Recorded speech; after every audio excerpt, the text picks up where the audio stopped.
యుద్ధ విమానం కూలిపోవటం వెనుక అగ్రరాజ్యం హస్తం ఉందా? నిజంగానే దీని వెనుక అమెరికా హస్తం ఉంటే మరి భారత్ ఏం చేస్తుంది?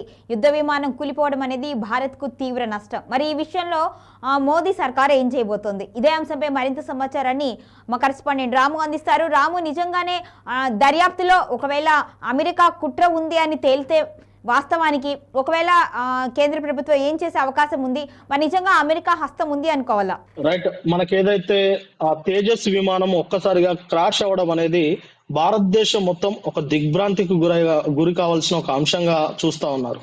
నిజమే. ఎందుకంటే దుబాయ్ లో నవంబర్ 21న ఈ శుక్రవారం జరిగిన ఇంటర్నేషనల్ ఎయిర్ షో సంబంధించిన ఒక కార్యక్రమంలో భారతదేశం తరపున తేజస్ యుద్ధ విమానం పాల్గొంది. దానికి సంబంధించిన యుద్ధ విన్యాసాలు కూడా చేపట్టింది. ఈ యుద్ధ విన్యాసాలను కమాండర్ నమన్ స్వాల్ అనే ఒక వ్యక్తి, అంటే ఆయన ఒక ఎంతో ప్రతిభావంతుడైన కమాండర్, ఆయనే ఆ యుద్ధ విమానాన్ని నడిపారు. ఆ క్రమంలోనే ఇక భారతదేశం తన విన్యాసాన్ని ప్రదర్శించే క్రమంలో తను గాల్లోకి ఎగిరి దాదాపు 2 నిమిషాల పాటు యుద్ధ విన్యాసాలను అంటే ఎంతో విజయవంతంగా చేస్తూ ఇక చివరి నిమిషంలో అది అనుకోకుండా భూమిపై కుప్ప కూలిపోయింది. అయితే తేజస్ యుద్ధ విమానం అనేది భారతదేశం స్వయంగా తయారు చేసిన ఒక యుద్ధ విమానం. Hindustan air space limited HAL దాన్ని ఆ యుద్ధ విమానాన్ని తయారు చేసింది.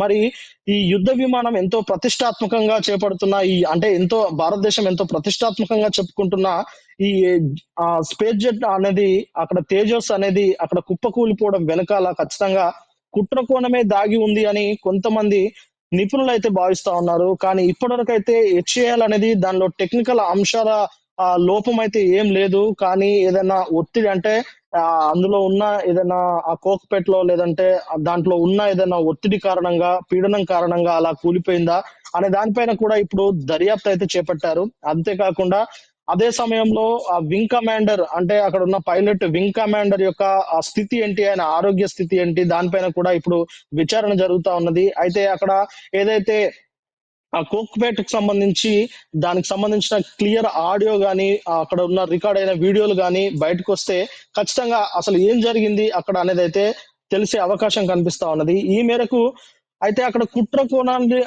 కోణం దాగి ఉంది అనేది అయితే చాలా మంది నిపుణులు భావిస్తా ఉన్నారు. ఎందుకంటే తేజస్ అనేది భారతదేశము ప్రతిష్టాత్మకంగా తయారు చేసిన ఒక యుద్ధ విమానం కాబట్టి ఈ యుద్ధ విమానం అక్కడ క్రాష్ అయితే కనుక భారతదేశ యుద్ధ నీతి పైన, అలాగే యుద్ధ విమానాల్లో ఉపయోగించే భారతదేశం స్వయంగా తయారు చేసిన ఇలాంటి యుద్ధ విమానాల పైన, వైమానిక విమానాల పైన అందరికి డౌట్ వచ్చే అవకాశం ఉంటుంది. కాబట్టి భారతదేశం నుంచి వెళ్ళి ఇలాంటి విమానాలు కొనుగోలు చేసే దేశాల పైన ఎఫెక్ట్ పడబోతుంది.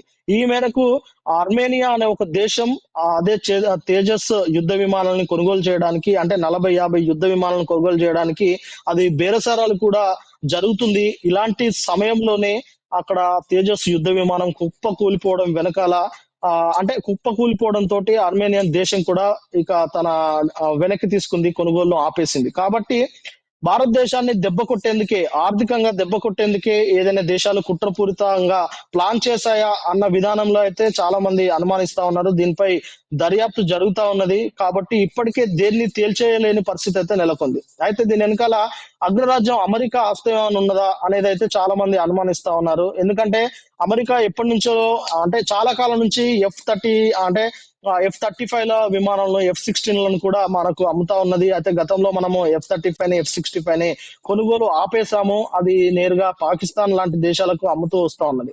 ఈ నేపథ్యంలో ఆపరేషన్ సింధూర్ లో కూడా F-35 ఘోరంగా విఫలమైందని చెప్పేసి భారతీయ సైనికులు అయితే చెప్పారు.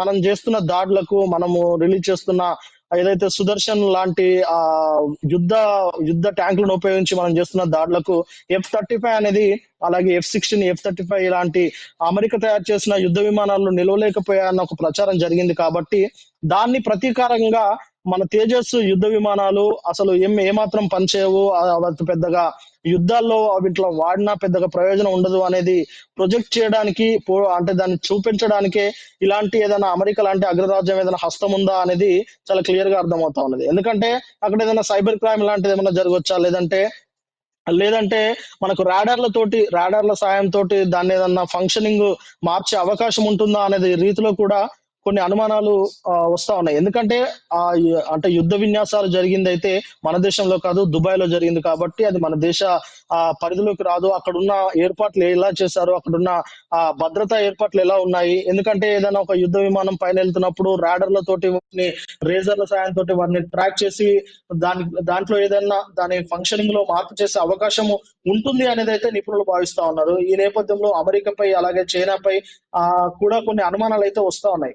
అంతేకాకుండా భారతదేశం అనేది ఇతర దేశాల నుంచి, ముఖ్యంగా రష్యా లాంటి దేశాల నుంచి పెద్ద మొత్తంలో యుద్ధ విమానాలకు సంబంధించి యుద్ధ ఆయుధాలు కావచ్చు, యుద్ధ విమానాలు కానీ కొనుగోలు చేస్తూ ఉంటుంది. ఆ తర్వాత అదే టెక్నాలజీతో మన దగ్గర ఉన్న సంస్థలతో మన దగ్గర తయారు చేస్తూ ఉంటారు. మరి ఈ నేపథ్యంలో రష్యాపై కూడా కొన్ని అనుమానాలు అయితే కొంతమంది నిపుణులు లేవనెత్తుతూ ఉన్నారు. ఎందుకంటే మనకు తేజస్ లాంటి యుద్ధ విమానం సక్సెస్ అయితే మెయిన్ గా ఎఫెక్ట్ పడేది రష్యా లాంటి దేశాలకే. రష్యా నుంచి భారీగా మనము కొనుగోలు చేస్తాము. అసలు రష్యా నుంచి ఎక్కువగా కొనుగోలు చేసే దేశాల్లో ప్రప్రదంగా మనమే మొదటి స్థానంలో ఉంటాం కాబట్టి తేజస్ లాంటి యుద్ధ విమానం సక్సెస్ అయితే రష్యా నుంచి మనం కొనుగోలు చేయం కాబట్టి రష్యా యొక్క వాటి ఎగుమతి ఇక ఉండదు. అంటే ఆర్థికంగా చాలా దెబ్బపడే అవకాశం ఉంటుంది. కాబట్టి రష్యా ఏదైనా కుట్రకోణం చేసిందా, లేదంటే చైనా ఏదైనా కుట్రకోణం చేసిందా అనేది కూడా చాలా మంది నిపుణులు భావిస్తా ఉన్నారు. ఏది ఏమైనప్పటికీ ఇవి కేవలం ఆరోపణలే. ప్రస్తుతం పూర్తి దర్యాప్తు అయితే కొనసాగుతా ఉన్నది. ఈ దర్యాప్తులో మరి ఏ విషయాలు వెలువడతాయి, అది సాంకేతిక లోపాల వలన తేజస్ అనేది నేల కొరిగిందా, లేదంటే మరి ఏ ఇతర కారణాలు ఉన్నాయి అనేది అయితే అతి త్వరలోనే తెలిసే అవకాశం అయితే కనిపిస్తుంది గౌరీ.